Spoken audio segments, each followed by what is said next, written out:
वीर की बात सुनकर प्रकाश अंकल ने थोड़ा सोचते हुए वीर से कहा, वैसे मैं तुम्हारी हेल्प करना तो चाहता हूँ, पर इस तरह से नहीं। लेकिन अब मेरे पास कोई और रास्ता भी नहीं है, इसीलिए मुझे तुम्हारी मदद करनी ही होगी। अपनी बात में थोड़ा रुक कर वो फिर वीर से आगे बोले, वीर बेटा, एक रास्ता है, लेकिन वह बहुत खतरनाक है। प्रकाश अंकल की बात सुनकर वीर अचानक एक्साइटेड होते हुए उनसे बोला, कौन सा रास्ता अंकल? मैं कुछ समझा नहीं। तब प्रकाश अंकल ने अपनी दबी आवाज में कहा, मैं तुम्हें ऐसे सब कुछ नहीं बता सकता वीर। इस बात पर वीर ने अपनी आंखें सिकोड़ते हुए उनसे पूछा, आप कहना क्या चाहते हो? तब प्रकाश अंकल ने वीर से कहा, मैं तुम्हारे फोन पर अपनी लैब के कोऑर्डिनेट्स भेजता हूँ। हम कल वहां मिलकर सब बातें करते हैं। इसी बहाने तुम मेरी लैब भी देख लेना और हमारी मुलाकात भी हो जाएगी। अभी प्रकाश अंकल ने अपनी बात खत्म ही की थी कि तभी वीर का फोन जोर से वाइब्रेट हुआ और उसने देखा कि कोऑर्डिनेट्स इतनी जल्दी आ भी चुके थे। प्रकाश अंकल से बात करने के बाद वीर को लगा जैसे अब उसकी सारी परेशानियां खत्म हो जाएगी। यही बात सोचकर वीर मुस्कुराने लगा। अगले दिन वीर सुबह जल्दी ही प्रकाश अंकल से मिलने के लिए तैयार हो गया और जल्दी से अपने रूम से बाहर निकला। वीर को इतनी सुबह सुबह तैयार हुआ देखकर उसकी छोटी बहन कृतिका का तो मुंह जैसे खुला का खुला ही रह गया था। वीर अपनी बहन कृतिका की तरफ बिना ध्यान दिए अपनी माँ के पास गया और अपने चेहरे पर एक बड़ी मुस्कान लाते हुए बोला, माँ जल्दी से नाश्ता लगा दो, मुझे बाहर जाना है। अचानक वीर की आवाज सुनकर वीर की माँ ने वीर की तरफ देखा और उसे देखकर एक पल को तो वह बस वहीं जम सी गई थी। अपनी माँ को इस तरह से देखकर वीर ने अपनी माँ की ओर आंखें सिकोड़ कर देखा। वहीं इधर वीर की माँ अपनी आंखें मलते हुए कभी उसे तो कभी घड़ी की तरफ देख रही थी। आखिर में जब वह समझ गई कि जो कुछ भी वह देख रही थी वह सच था, तब वह वीर के पास आकर उसके सर पर हाथ रखते हुए बोली, वीर बेटा, तू बीमार तो नहीं है ना, या कहीं तेरे सिर पर चोट लगी हो? अपनी माँ की ऐसी अजीबोगरीब बातें सुनकर वीर ने अपनी माँ से पूछा, माँ यह क्या कह रही हो? मैं बिल्कुल ठीक हूँ, देखो ना। तभी वीर की माँ ने जवाब देते हुए कहा, मैं सही तो कह रही हूँ, अभी 6 बजे हैं और आज से पहले तो तूने 8 या 9 बजे से पहले अपनी करवट तक भी नहीं बदली, तो आज ऐसा क्या हो गया जो तू इतनी जल्दी जाग गया? अपनी माँ की हाँ में हाँ मिलाते हुए थोड़े मजाकिया अंदाज में वीर की छोटी बहन कृतिका भी बोली, हाँ भैया, आज आपको क्या हो गया? इतना कहते हुए वह अपने चेहरे पर एक शैतानी मुस्कान लाते हुए बोली, कहीं किसी लड़की का चक्कर तो नहीं है ना? अपनी माँ और बहन की ऐसी बातें सुनकर वीर को थोड़ी देर तक तो समझ ही नहीं आया कि वह उन दोनों को क्या जवाब दे।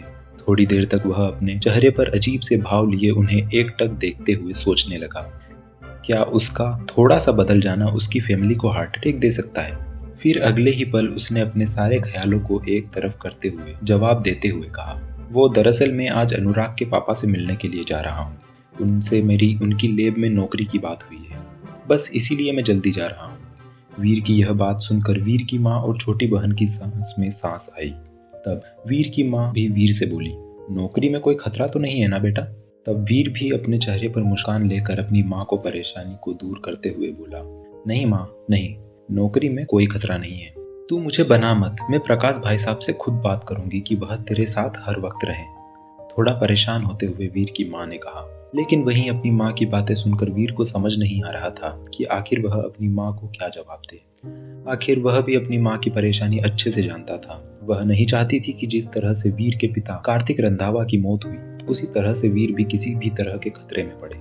लेकिन इन सब से ध्यान हटाते हुए वीर अपनी माँ से बोला, माँ अब मुझे खाना भी दे दो, मैं लेट हो रहा हूँ, बस 2 मिनट, मैं अभी किचन में से तेरे लिए खाना लेकर आती हूँ। वीर की माँ ने जवाब दिया और फिर वह वीर के लिए खाना लेने के लिए चली गई।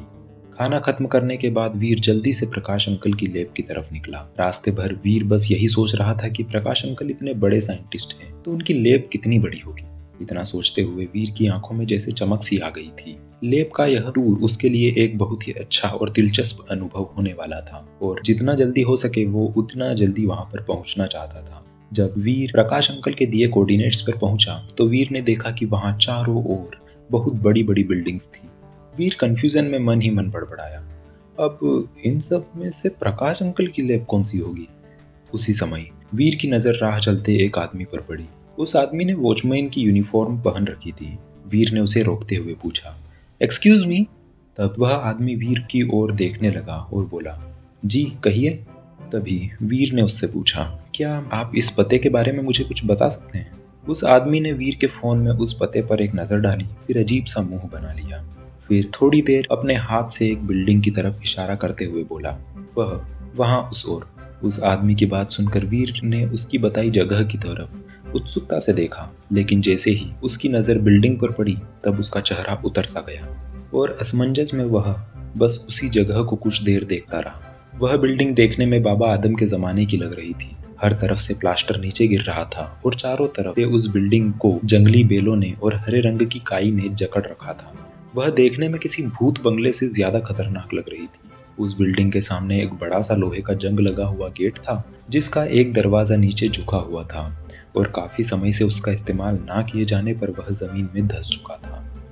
वीर को प्रकाश अंकल की बातों से लगा था कि वह बहुत बड़े साइंटिस्ट होंगे और उनकी लैब भी काफी एडवांस्ड होगी, लेकिन इस जगह को देखकर ऐसा तो कहीं से नहीं लगता था कि यहाँ भूतों के अलावा आज तक कोई और आया भी होगा।